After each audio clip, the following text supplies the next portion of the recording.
Let's do it. What's up, Tim? Oh my gosh. Not much. It's good. It's good to see you. And No, you too. if I squint, you can't see my eyes, right? Right, exactly. And with the bill of the hat, if I knew this was hat day, I would have wore mine. This is Uh, double eye infection day. Oh, is I'm that like, right?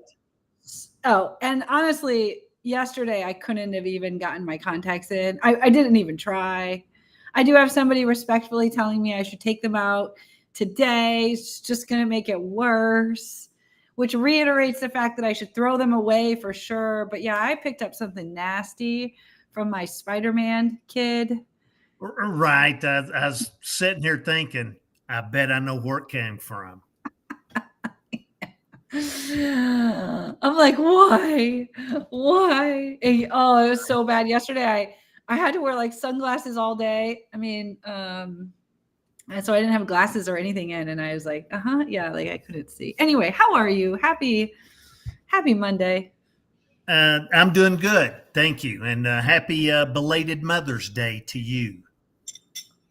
Thank you. Thank you. Thank you. We played in the shark pool yesterday. It was a beautiful day in Southern California. Did they try to arrest the sharks? Man, Jack is always playing like cops, robbers, like firemen, Right. mailman. Yeah, he loves it Yeah. all. That I little get a guy. kick out of their little reels. All right. For those of you watching, I'm Kristen Gutierrez. I help entrepreneurs, experts, coaches, course creators, and business owners make 6 to 7 figures a day. That is crazy. I am like so in love with everything right now.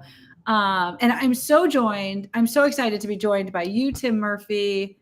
Tell us who you are. And I'm going to say how disappointed I am that I didn't set this platform up soon enough, that you had a chance to write your name the way you normally write your name on these things. People might Yeah, not know you as Tim Murphy. exactly. As I was setting it up there, I did see a place for the name and I thought about it and it just like, no, I think I just need to get in there because we're past time. And, so I'm not real tech savvy. So I was kind of panicking. And so anyway, yes, my name is Tim Murphy. I'm on these things as Tim Obi Bald Kenobi Murphy, as you can see the Obi Bald part. And so what I do is I'm helping people find sobriety that is having trouble and that maybe AA didn't work for them and they're looking for another avenue of approach to get to sobriety. Yes, I love it. I love it. What happened? Are you willing to share? Like, I know you're writing a book, but like, what Mhm. brought you to this journey that you're on today? That this is your passion and Okay. purpose. Um, it all started basically when how I got the passion to where I was going to do this was during the COVID times. Everybody was sitting at home. I had a lot more time to think and think about what I'd been through and things like this. And I got to thinking, and that sounds like I'm doing overthinking, but just I hopefully I can help somebody. I've been through some stuff in the past. I have sit down with people and met them for coffee and talk about their journey and what they've done, what I've done, what helped me, listen to what helped them, and we would exchange ideas and stuff. And we did that on a regular basis. But then again, like I said, when we got to COVID and got locked down, that's when I started thinking I could probably do this on a bigger and better scale. So that is when I started writing the book, the seven secret pillars to sobriety when AA and the 12-step program doesn't work for you is what the name of the book will be. I'm hoping to have it out this summer. I've missed every deadline I've set for myself for that, but I'm doing better now. Yeah. Well, isn't that the irony of life? All we can do is do better today than we did Right, right, yesterday. exactly. Yeah. And let me tell you, do you want to know what the catalyst was that brought me to the stop drinking? Yes, my friend. Definitely share with us. Okay. All right. I'll take you back. I was a small boy growing up in Kentucky. We won't go that far back, but Wait, yes, I really? Are did you have from the. Kentucky? Yes. Are you Where'd you from think I was from? California? Do you live there Is it now? my Boston accent? No, I live in Colorado now. I don't know if you're Yeah. kidding or not. No, I'm not kidding now. I grew up in Kentucky. I now live in Colorado. Okay, that's amazing. Yes, obviously I hear a southern twang to your accent, but Yeah, I just happen to love Southwestern. Kentucky. Kentucky is like Oh, okay. one of our country's most like people who know. People who don't know, they just don't know. It's so beautiful there. The rolling pastures. It's a beautiful place to fly into bluegrass field, see all the picket white fences lining the pastures and the horses running and stuff. It's a beautiful place to fly into, and it is. Do you have a favorite place in Kentucky? We'll just do a little geography lesson here. Yeah. Oh, I need a geography lesson for sure. But the only place I've ever been is Lexington. I mean, other than Okay, like I'm from Indiana and we drove through Kentucky every year to go to Florida, but like I right. spent like a week or something in Kentucky. And I mean, obviously there's a lot of whiskey there too. So depending on how long you lived in Kentucky might be a part of this story. But yeah. There he is, and yeah, you know where Lexington is, so I'm about 30 minutes south of that. Okay. You know, Nice. but yeah, a lot of alcohol comes through that place, Yeah. and that's how I got started. My dad was an alcoholic, Mm. and just started, with him, and it was in the house all the time. He made homemade beer that was in the basement all the time, so it was there, and Yeah. just somehow, you get into it, and by the time I graduated high school, I was an alcoholic, low self, suicidal.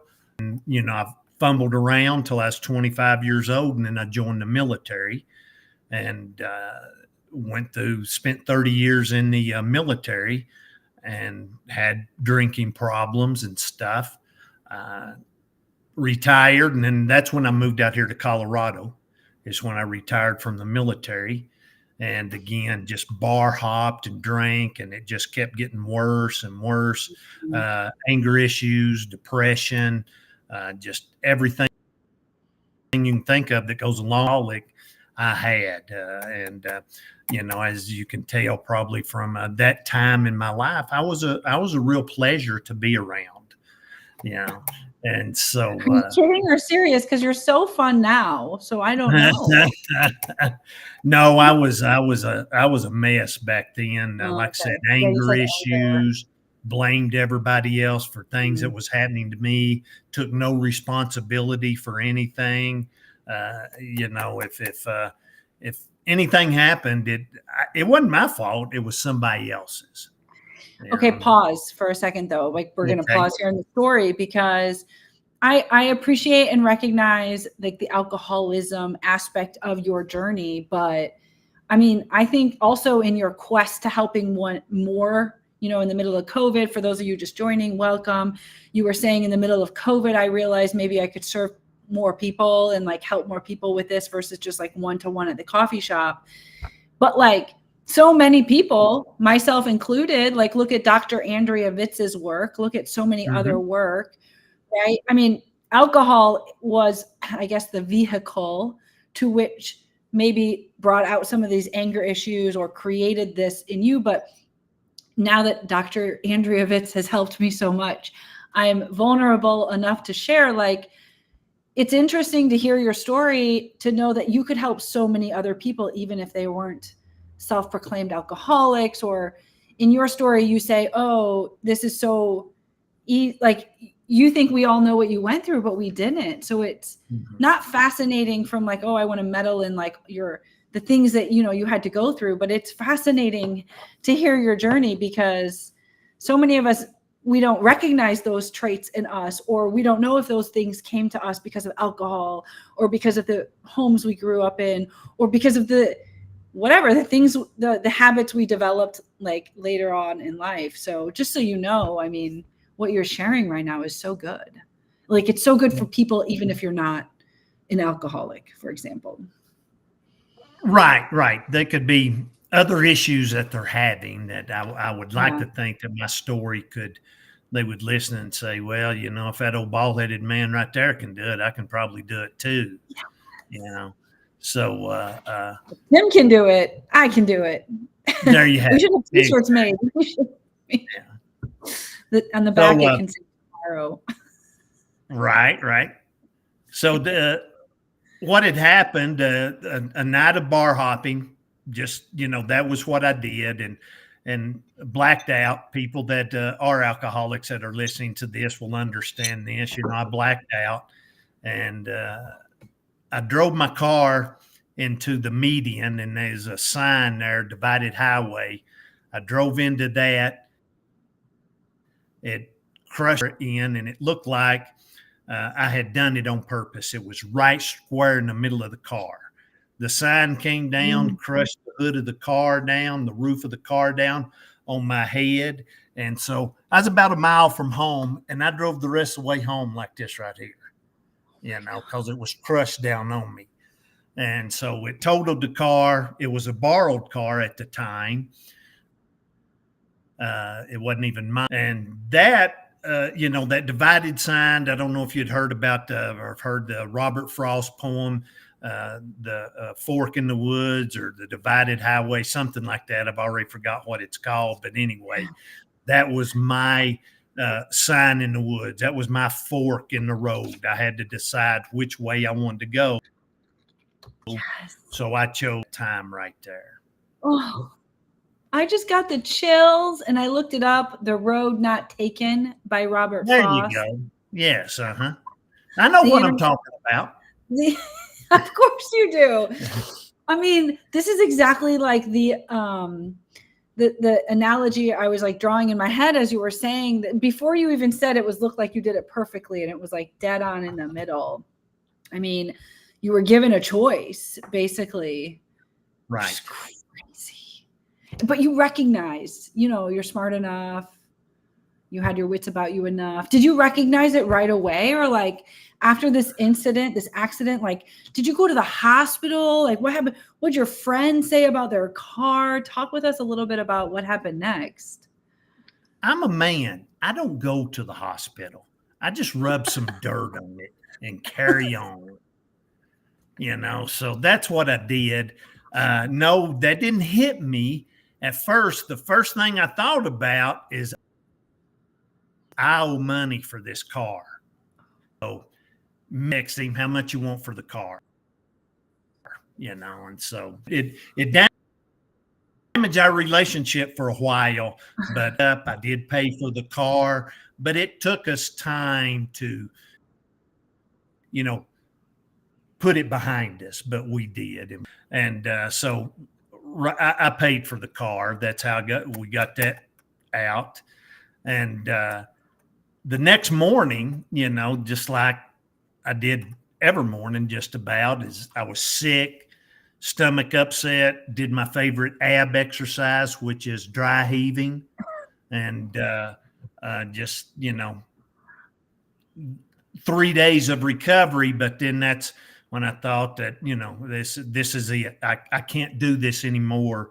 I'll either be dead, one of the two.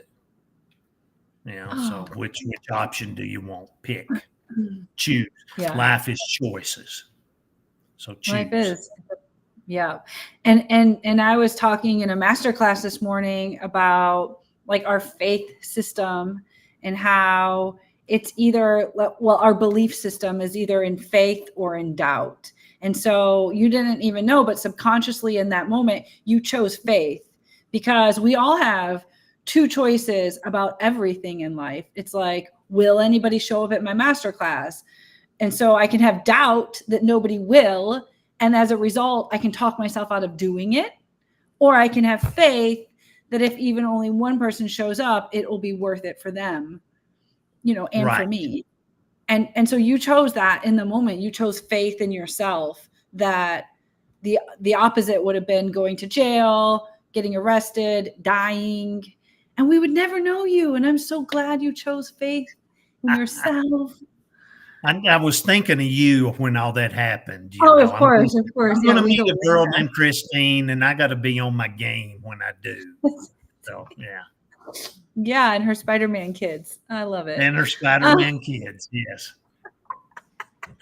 Okay, Tim. So, wow. So what did you do next? So remind us, for those of you just joining, but just also remind us, like, what's your book that's coming out this year, this summer? I have faith in you. You can borrow my confidence. Right. I'm hoping I'll get it out this summer. Yeah, it's the 7 secret pillars of sobriety when 12 steps in AA will not work for you. And so did the 12 steps in AA work for you? No, they did not. And what I want to say here, I do want to go on and say, I'm not bashing AA and the folks that are in it, and it's working for you. Stay with it. Do whatever it is you take. But it didn't help me. I went to meetings. I think it started out, I went to 40 meetings and 40 bars right after that. And, I stayed drunk, and is like, you know, did. if I listen to this guy's sad story, dog, and the clabbered milk, I'm just, I'm gonna lose my mind. It would just, one up stuff. When did you? wait, but you decided 3 days after this horrible accident. Did you go to AA before then? You're saying, like, at what point in this whole thing did you go to AA? Okay. That's what took me to AA, was the car wreck, almost killing myself, having to pay for the car, deciding, making the choice, prison or death or life and sobriety. So I chose life and sobriety. AA is the gold standard in America for sobriety. So I went. It's free. And but it wasn't for me. So after the wreck is when I went. Oh, well, wait, what'd you say? Sorry. After the wreck is when I went. Okay, yeah. But were you kidding that you also went to the bar? Because Tim, if you guys don't know Tim, I'm sure everyone here knows Tim, but Tim's got such a good sense of humor that, well, it took me and Tim a minute to gel, because the corporate Kristen who you met, right? She's too serious. Man, I like this Kristen so much better. The hat aside, because of my eye infection. Right. But just you're a whole different person than what I first met. Oh. You're a better person. Although when I first met you, you were golden, but now you're golden plus. Golden plus. Okay, so I need to pause. You're like, I went to AA and then I went to the bar and drank. Are you serious? Yes. And what went on, it was, for me, it was too much of a downer and stuff. And I just couldn't see myself getting sober through that process. And yes, I did. I did, again, even though I had that wreck and I made a decision for sobriety in life, I still had anger issues. I still blamed other people. That didn't just change like that. No, so that was all a process, and I'll kind of get into that whenever you're ready. I'm ready. I'm ready. You can handle the truth. I'm ready. If you're watching this live, let us know where you're watching from. Or if you're watching the replay, that's cool too. Okay. So you decided that you were going to stop drinking, and then you still drank. Isn't that I heard that right? That's so true. Again, it's so fascinating. I went on a 2-year sobriety journey. So nice. Thank you. Yes, I had to quit smoking. I don't actually like say that out loud a lot. And this is several years ago. So I quit smoking at the same time I quit drinking, and then I just quit drinking. And then I do drink now. Like I welcomed it back into my life. And sometimes sobriety nowadays, depending on the circles you're in, it's like a trendy thing. And I don't care if it's trendy or if it's out of life circumstances. Like I don't choose alcohol because I'm a mom of young kids. And now with my divorce and everything, like, I mean, I had a couple mimosas yesterday because of Mother's Day and my eye infection and like whatever. I was watching my kids while G had the responsibility of primarily caring for them. But how amazing that we can be in the same room and all those things, which is my point, that like so much of what you're sharing and your journey, whether people drink or they don't drink or they use this or they don't use this or whatever they have emotionally going on with their triggers, again, like Dr. Andrea and so many others talk about, there's so many parallels here to your story and just people living life. So Tim's coming at it from like this crazy thing that you turned what happened to you into what happened for you. And now you're inspiring the rest of us to live a better life. And I appreciate you for that. But it's good to draw the analogies and keep going. I'm ready. So that just means I'm ready to hear what happens next. So 40 days, 40 bars. And like I said, I tried the AA route. It didn't work for me. So I got a little shed out back here where I sit down and do woodwork projects. And that's where I turn wood projects into splinters. I am not good at woodwork, but I want to be. Okay. So, I'm a threat to the rainforest. So I sat out there and I started thinking about stuff. And here's the first thing I did. I started thinking about, why am I blaming people? And then I started thinking about all these things that went on. Is like, those are all my fault. Everything that's happened to my life, in my life that's bad, I can trace back to alcohol. I can draw a direct line to alcohol. And then that's when I took 100% responsibility. It's my fault. It's my life. It's my addiction. I got to fix it. And then after I did that, I sat there and thought about all the people that I'd blamed for running my life, doing these things to me, and I did forgiveness. Now, I didn't go to those people and in person. I just did it out in my shed, and then even the people that have passed away from my childhood and things like that, I forgave them. And when I did that right there, that's when my life changed. They was like that. Oh, you hear about it all the time. The weight lifted off my shoulders. That doing the gratitude and forgiveness was life changing. That was my sword and shield against alcoholism. Yay. Plus a few others, but those two right there, gratitude and forgiveness, was a life changer. Oh my gosh. And you know what I'm going to say?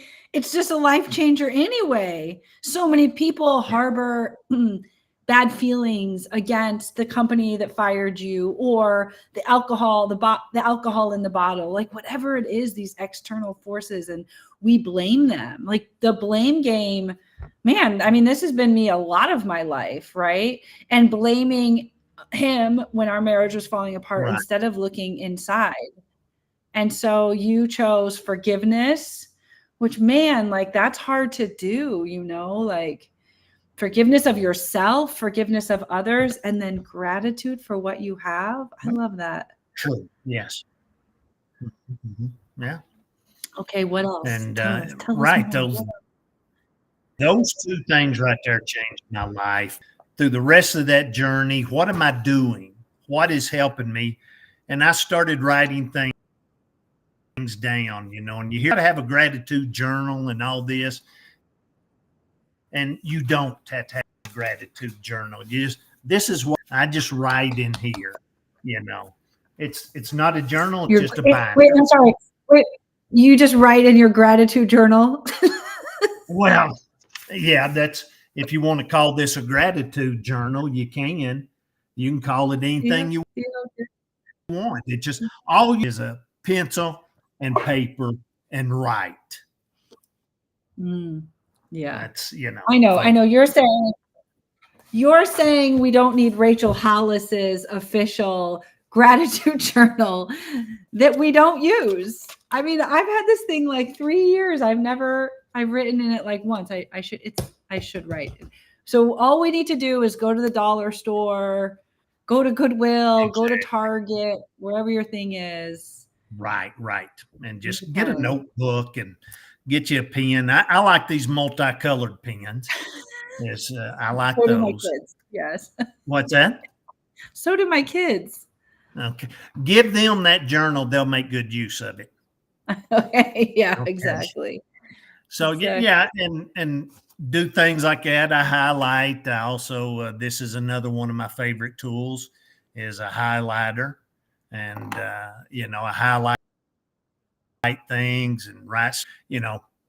When I'm attending these Zoom classes, somebody will say something, and I'll write that down, highlight it, and stuff, and all that. It helps, and those are things I can use later on.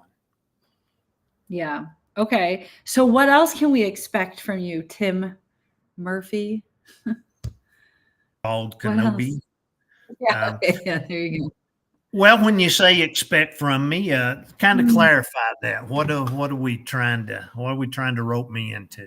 No, yeah. Not putting you, no pressure, right? But like, so you had this experience that, like, several years, it went through this traumatic, and then you had a traumatic event, and then you tried AA, and then it didn't work for you, and then finally woodwork and splinters brought you closer to the truth for you, right. And you discovered forgiveness and gratitude. But so your book is coming out this summer, for those of you just watching. Hello. So your book is coming out this summer. And do you coach other people? Like, what else are you doing? Anything else right now to share your amazing framework and your blueprint and your methodology with others? Right. No pressure. Yes. Right now, I just do a few people. We talk. I am on Facebook, things like that. Nothing structured, real big. But yes, I do want to do my 7 pillars. What I went through, I believe, can help other people that are not resonating with other programs. And again, it is an individual journey. It is not a cookie cutter approach. Addiction, there's no such thing. It doesn't work. Each individual needs to find out what will work for them and take 100% responsibility. They got themselves into it. They can get themselves out of it. And I do want to start do some master classes, have people come in and do some, like, say, seven weeks of coaching along, and then if they want to go further, we can, things like that. That's my plan.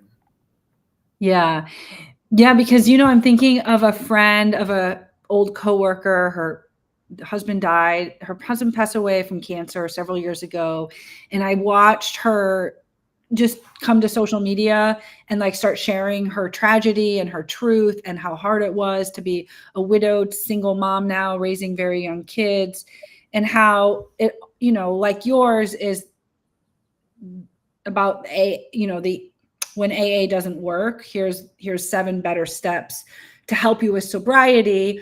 And hers was grief, right? Again, grief, because you personally went through something. And she popped up on my feed the other day, and naturally, as I see for you, right? But like baby steps, her journey, how she helps people has now evolved. It's not simply grief anymore, or females, or even, it doesn't matter, like somebody who's lost somebody. Like I believe her avatar, if you want to call it something commercial, initially was people Right. like her, right? People like you.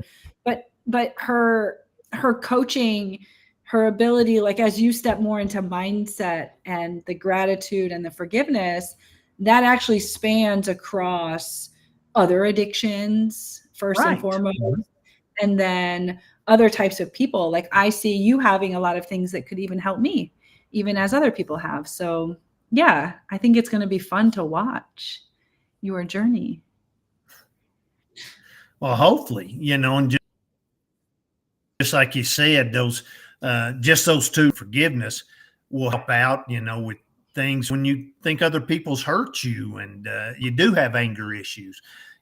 Alcohol's not even in your life.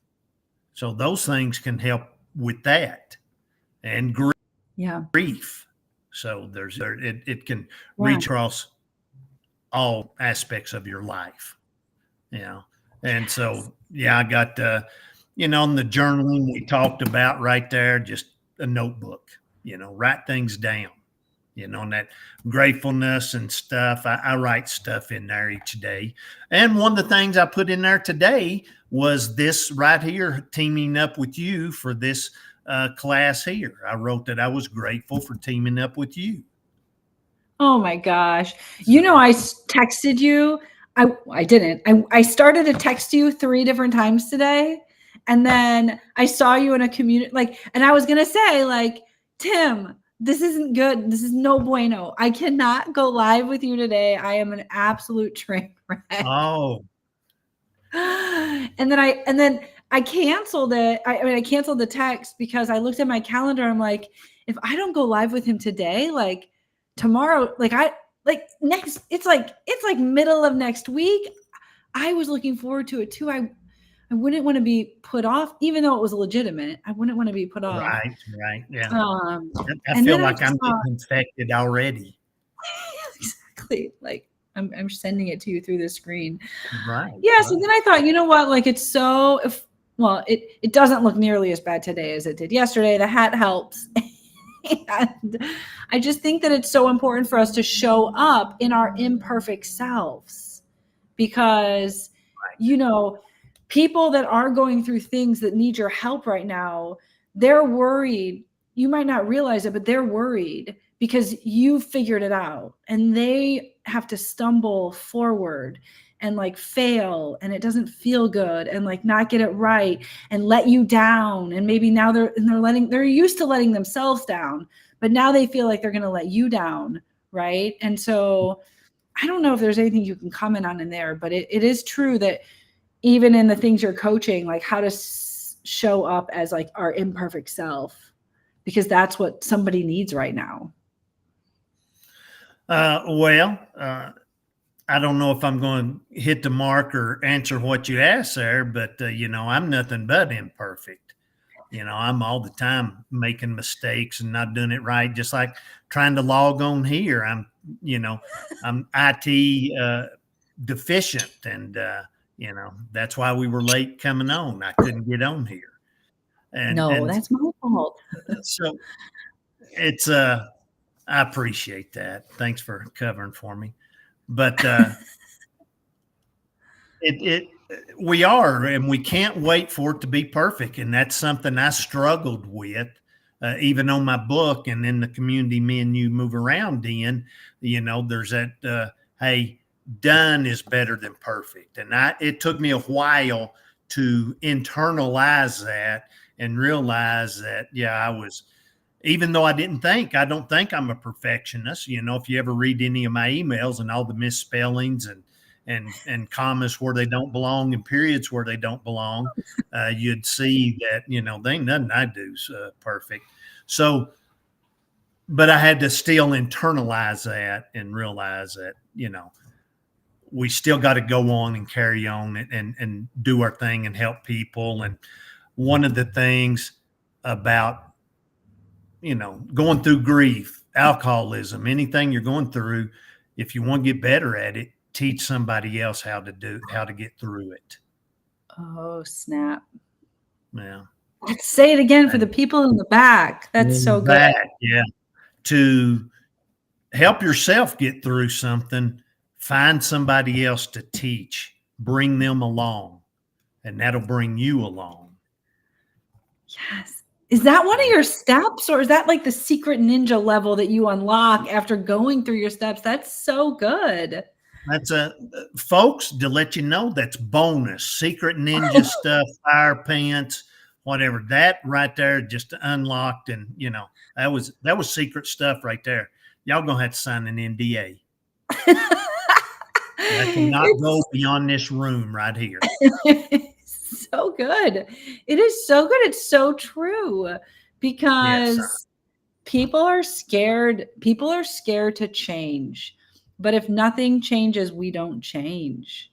And like part of that change means we have to get uncomfortable, and we have to put aside the things that we thought were right or serving us, or even that we knew weren't serving us. But we have to be willing to let go of that identity or a habit or activity in order to step into this thing to live a better life, no matter what that is. Again, I mean, I think your message is like transcendent across so many things. I would like to think so. And I believe so. Let's talk about, go ahead. No, I was waiting for you. Go ahead. Okay. Well, I was just going to say, like, not to wrap up, but maybe on the way to wrapping up, I ultimately titled this Why Community Matters, because I think so much of probably what you have even in a one-to-one where you're helping people, and then in a one-to-many, you're creating a community. You and I both met in a community, like, hello. So I don't know. What is your opinion on how communities help and why they matter? It is paramount. Let me talk about community in AA. That is one of the reasons the AA program works so much, is because you're in there with like-minded people. And if you can find the right group and stuff, it can work. But again, with me, and there's a lot of others out there, that it don't matter what group you get with, it's not going to work. And here's one of the things I believe is paramount is in AA, even though it's a community, they will assign you can pick a sponsor, somebody you think you resonate with. And a lot of times it doesn't go good. I believe your support system, your community, is the people that love you the most and want the best for you. When I was going through mine and getting sober, my community were still, and still are today, drinkers. And they loved me and wanted the best for me. So when somebody'd buy a round for the bar, they'd say, not for him. When somebody come up and say, one beer's not going to hurt you, they would be the first to say, hey, go away, go on the other side. We're doing our thing here. So that's where I believe the community helps. And that's got to be one of your own making. Yes. Again, when you're coming out of alcoholism and it's going to take a community, but it needs to be the people that love you the most and want the best for you, even though it's not their gold. I love it. Love you, and I'm going to do what I can to help you. Yeah. So your community was other former current drinkers. That's amazing. They still are, and back to that, helping other people. They don't want to quit drinking. They still do it. I act as the designated driver for them on certain events when we go out and do things. So that's one of the ways that helps me to volunteer, to say, hey, I'll keep you guys safe tonight. Go ahead. And if that's what y'all want to do, go ahead and drink, and I'll drive you home. Oh, I love that. Yeah. I love that. You don't ever get tired. You're laughing like, I'm such a grandma these days. I'm like, it is 8:50. It is time for bed. That's my life right there. Exactly.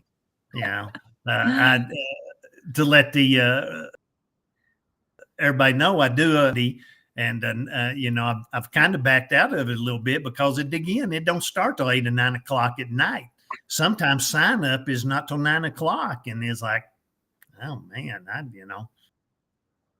I didn't know you did stand-up comedy, or I knew, but I forgot. That's amazing. Or you used to, but now you're going to. I feel it. I see it in you. Once a week, make an exception. Oh no, did I lose you? Oh no, I think we lost. Can you guys still hear me? Oh no. Tim, we love you. Okay, I'm going to end. I'm sure he'll be right back, but Tim Murphy is amazing. Turns out he's a comedian, he's a future author. He helps people with this upcoming book. And if you saw the whole interview, you know, I think that his message and story and solution can help people across a variety of things. So I'm just so grateful that he was here with me today. And I hope you